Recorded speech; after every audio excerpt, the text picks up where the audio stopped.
சேரன் திரைப்பட இயக்குனர் மற்றும் நடிகர் ஆவார். இவர் பிறப்பு டிசம்பர் 12, 1965. இவர் பிறந்த இடம் கோஞ்சிப்பட்டி. செய்யும் தொழில் நடிகர், தயாரிப்பாளர், இயக்குனர். இவரது பெற்றோர்கள் பாண்டியன், கமலா.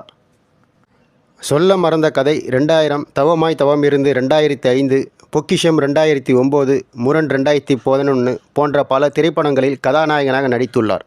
2019ஆம் ஆண்டு பிக் பாஸ் தமிழ் சீசன் 3 என்ற தொலைக்காட்சி நிகழ்ச்சியிலும் போட்டியாளராக பங்கு பெற்றுள்ளார். சேரன் மதுரை மாவட்டம் மேலூர் கோஞ்சிப்பட்டி என்னும் கிராமத்தில் டிசம்பர் 12, 1965ஆம் ஆண்டு பிறந்தார். இவருடைய தந்தை பாண்டியன் வெள்ளலூர் உள்ள திரையரங்கத்தில் படம் ஓட்டுநராக பணிபுரிந்தார். தாயார் கமலா தன் கிராமத்திலே தொடக்கப்பள்ளி ஆசிரியராக வேலை பார்த்துள்ளார். இவருடன் பிறந்தவர்கள் 2 தங்கைகள். சிறிய வயதில் நாடகங்களில் நடித்தும் இருக்கிறார்.